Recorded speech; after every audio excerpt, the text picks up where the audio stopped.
Assalamualaikum and good day everyone, especially to our instructor, sir. I am Siti Johanna P. Mamadra from Best in English 2B, the second reporter from Group 7, and my assigned topic is the Elfilbusterismo Chapter 2, the lower lip.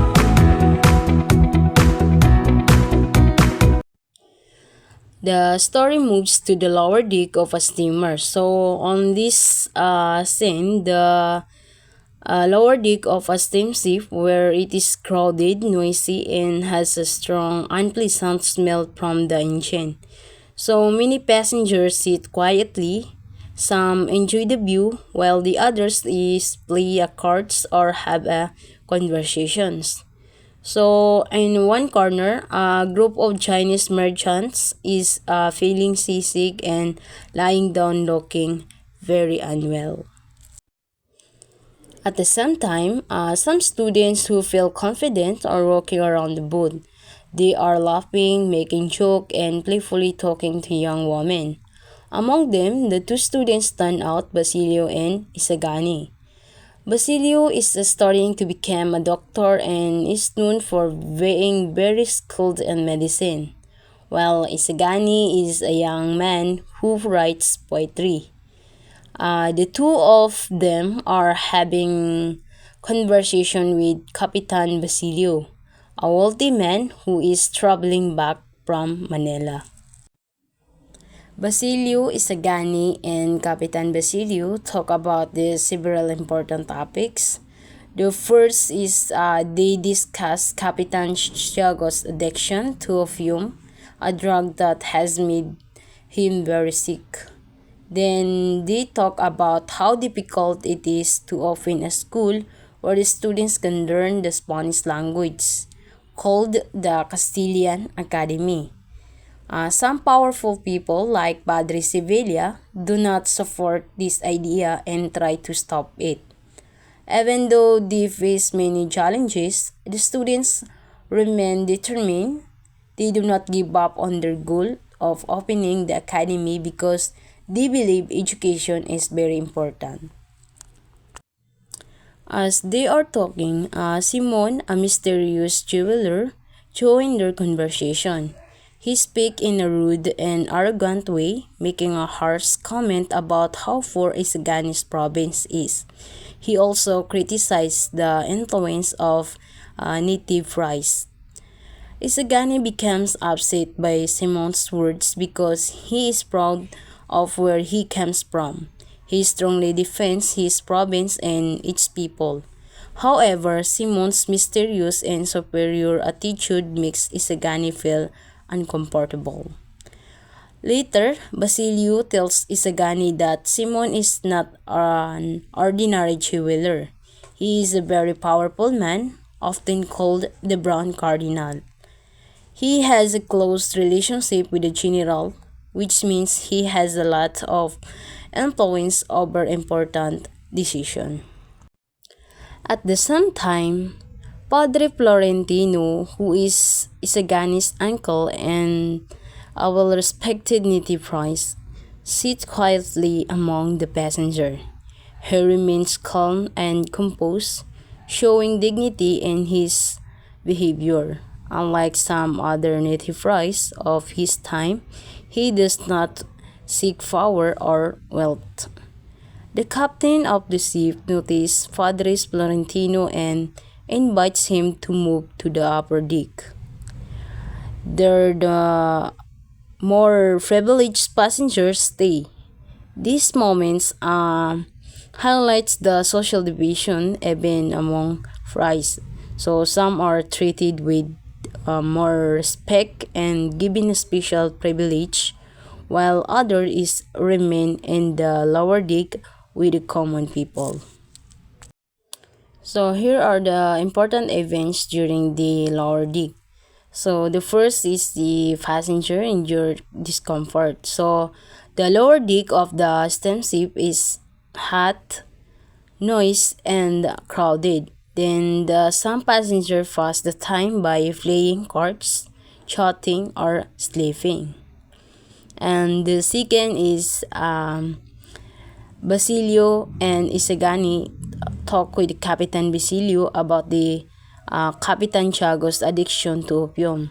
So they also discuss the difficulties of opening a Castilian academy because powerful people like Padre Sibilia are against it. The third is Simon's rude remarks. Simon, a mysterious jeweler, joined the conversation and makes insulting comments about Isagani's poor province and the influence of native price. Isagani gets annoyed and defends his homeland. And for the number 4, Basilio warns Isagani about Simon. So Basilio tells Isagani that Simon is not just an ordinary jeweler, he is a very powerful man, known as the Brown Cardinal, who is secretly advises the general. And last, for number 5, is the Padre Florentino moves to the upper deck. So the captain of the ship invites Padre Florentino, a respected invite price, to move to the upper deck. So these events is also highlight the social difference among the passenger, even among fries. So here are the characteristics during the lower deck. So the first is Basilio.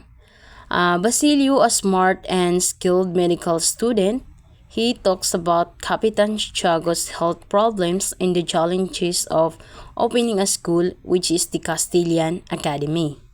The second is Isagani. Isagani is a young poet and Basilio's close friend. He proud of his hometown and stand up for it when Simon insult it.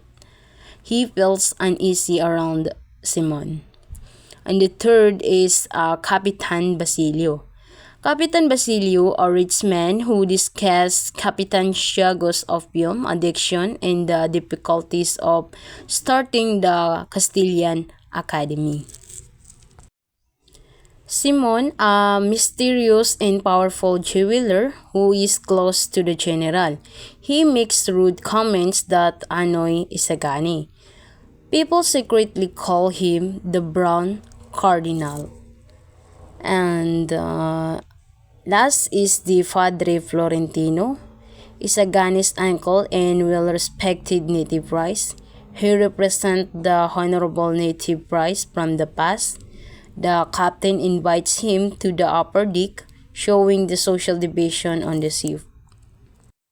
So here are the lessons during the lower deck. So the chapter show how people are treated differently based on their status. So that means during that time they have a social inequality. The difference between the lower and upper decks show that people are treated differently based on their status. The poor is suffer in a harsh condition, while the wealthy enjoy comfort. So this reflects the unfairness of society. And also the struggles for progress. So the students wants to open a Castilian academy, which is the Spanish language school, but the powerful people oppose it. So this show how difficult it is to bring change when those in the power resist progress. Also the pride in one identity.